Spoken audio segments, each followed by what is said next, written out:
ஒரு பிரச்சார கூட்டம் மாதிரியே இருந்தது. முதலமைச்சருக்கு அடிக்கடி நீங்கள் முதலமைச்சர் ஆயிட்டீங்க முதலமைச்சர் ஆயிட்டீங்க முதலமைச்சர் ஆயிட்டீங்கன்னு நீங்கள் ஞாபகப்படுத்தணும் போல இருக்கு. இல்லைன்னா அவர் திடீர்னு பிரச்சாரம் அப்படின்னா இப்போ எதிரி யாருன்னு கேட்குறாரு. இப்போ எதிர்கட்சி யாருன்னு சொல்ல வேண்டியதில்லை. எல்லா கட்சிகளுமே விமர்சனம் வைப்பாங்க. எதிர்கட்சின்னு சொல்கிறாரு. அதுக்கப்புறம் என்ன சொல்கிறாரு, இன்னும் கொஞ்ச காலத்தில் இன்னும் முந்தைய ஆட்சியோட பிரச்சனைகள் இருக்குது எனக்கு சொல்கிறார். 20 நாட்கள் பெரிய இடம் கிடையாது, பெரிய குறைந்த நாட்கள் கிடையாது. ஆக அவருக்கு வந்து இன்னும் அதிகாரத்தில் வந்ததற்கு பின்பு முதலமைச்சராக பணியாற்றுவதற்கான சூழ்நிலை கிடைத்த பின்பு முதலமைச்சராக பணியாற்றுகிறாரா என்று நமக்கு தெரியல. ஒருவேளை டைரக்டர் ஒருத்தர் சொல்லணும் போல இருக்கு, நீங்கள் முதலமைச்சர் ஆயிட்டீங்க அதனால் முதலமைச்சர் மாதிரி நடந்து கொள்ளுங்க என்று. இது கொஞ்சம் வருத்தமாக தான் இருக்குது. இன்னும் கொஞ்சம் பிக்கப் பண்ணிடுவார் அப்படின்னு நினைக்கிறேன். இல்லை, அது நம்ம பாடி லாங்குவேஜை நம்ம பார்த்தோம், அது எப்படி இருந்ததுன்னு பார்த்தோம். அதனால தான் நாங்கள் சொல்கிறோம், முதலமைச்சர் ஆனதற்கு பின்பு உங்கள் லாங்குவேஜையும் மாற்றணும், உங்கள் பாடி லாங்குவேஜையும் மாற்றணும்.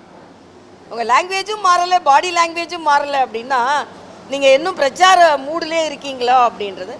முதலமைச்சருக்கு ஒரு ஆலோசகர்கள் எப்படி இருக்கிறாங்கன்னு எனக்கு தெரியல.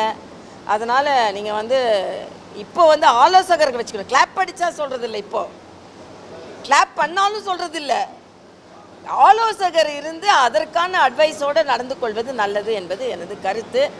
அதனால் கிளாப் அடித்து வசனம் சொல்ல ஆரம்பித்த முதலமைச்சர், கிளாப்புகளை வாங்கி வசனம் சொல்ல ஆரம்பித்த முதலமைச்சர், இன்னும் முதலமைச்சர் அது அந்த என்ன ஓட்டத்தில் இருந்து கிளாப் அடித்தாதான் நம்ம பேசணும், கிளாப் அடித்தாதான் நம்ம பேசணும் அப்படின்ற நிலையிலிருந்து வந்து உண்மையான பிரச்சனைகள் தமிழகத்தில் இருப்பதற்கு இதற்கு நான் என்ன தீர்வு வைத்திருக்கிறேன், இதற்கு நான் என்ன தீர்வு வைத்திருக்கிறேன் என்று சொல்வது தான் சரியாக இருக்கும் என்பது எனது கருத்து.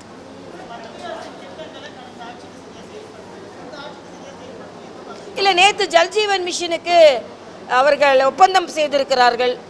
இது ஒரு ஆரோக்கியமான சூழ்நிலை. அதே மாதிரி 2030 வரைக்கும் தெருவோர வியாபாரிகளுக்கான கடன் அட்டை வழங்கப்பட்டிருக்கிறது. அதோட ரெஜிஸ்ட்ரேஷன் மாநில அரசு செய்யணும்.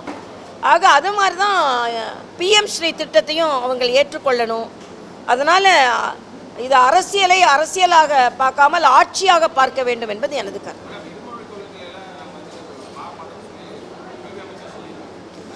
கல்வி அமைச்சர் சொல்லியிருக்காரு, இப்போ எல்லாருமே அதற்கான வேண்டுகோளை வைக்கிறோம். ஏன் உச்ச நீதிமன்றமே சொல்லியிருக்கிறது, இது ஃபெடரல் சிஸ்டத்துக்கு எந்த பாதிப்பும் இல்லை.